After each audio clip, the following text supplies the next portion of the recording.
people really understood what they're watching when they're watching it.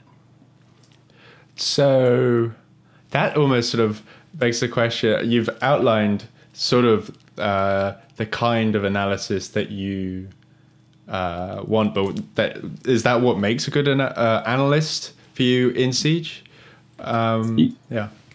Yeah. So sometimes you'll see, like, say just a smoke, for like a simple example, a smoke making shotgun holes across the wall. And then like sometimes they'll be like, and you see smokes opening up a line of sight, and then that's all that's said. But like why that line of sight is important, some people might not understand. And then it's just completely passed upon because you just make the assumption that everyone knows what you know, but most players don't. Like a lot of like I don't know what the breakdown is, but it's only like the top 2 or 5% that's plat and above. And some players only make those shotgun holes because they've seen other smokes make those shotgun holes. So like why am I making this? Why is it important? Like, am I supposed to rotate around late round and use those as a line of sight back into the bomb site? Or am I supposed to be into the bomb site and looking through those holes outside of it? Like, I don't understand like why they're there. That kind of stuff is what's important to me. Actually teaching people as it goes along why you brought a Jackal instead of a Dokkaebi when they kind of can do the same job. Like one round you brought the Jackal, it didn't work, and next time you bring Dokkaebi. Like, why did you make that selection? Like, that's what I want people to be able to talk about. I'll bear that in mind for future analysis. And I think that's definitely something that getting that across to that sort of information across to the average player and the those that follow Pro League but don't necessarily play sort of at that plat level and things, and the sort of the fans of the teams but not trying to be sort of not competing in any way, not playing go forwards, they're playing casuals, for some people casuals are enough, but understanding why you make those plays is definitely something that would be really interesting.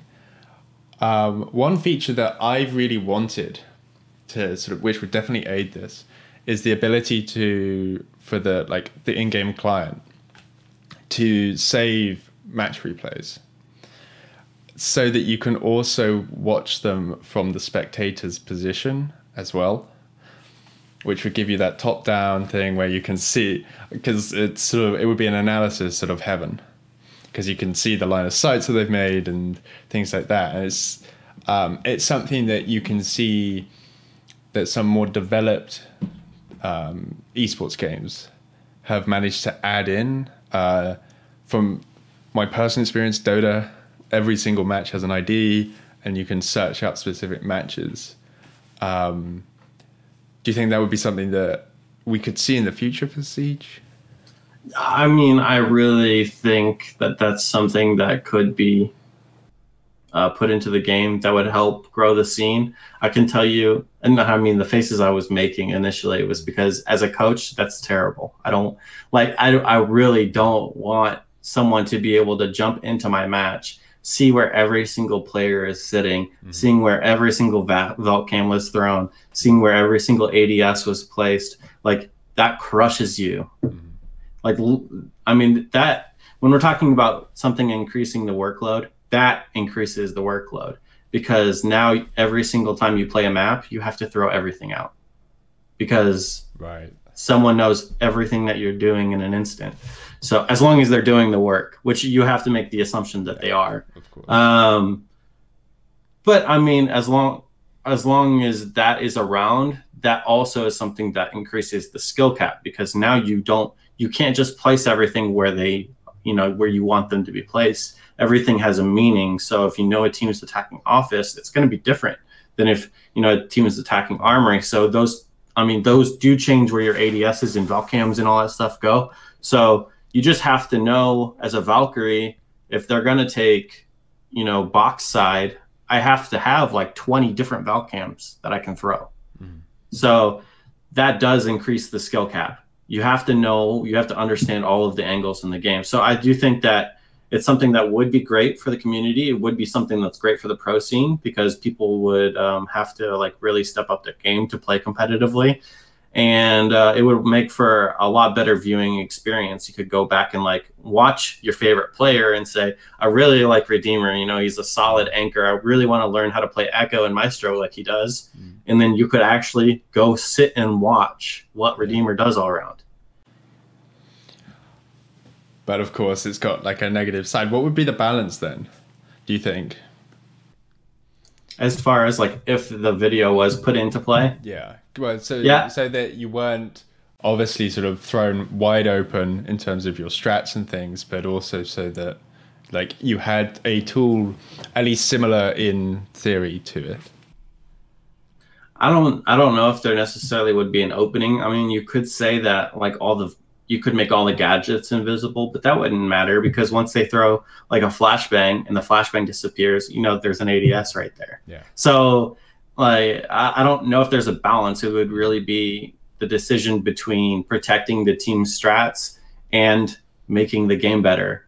And every single time, like most people will choose to make the game better. Yeah. So I just initially said as a coach, that would hurt me, because it's like, if you come up with something that's really good, like it's really, really, really good, and then, you know, you only can use it once, or, I mean, there's no reason why you couldn't come back to it, but you would have to have, you know, say like 4 or 5 different defaults. You couldn't just memorize one default. You would have to have, you know, A, B, C, however you wanted to call them, like, hey, let's run C.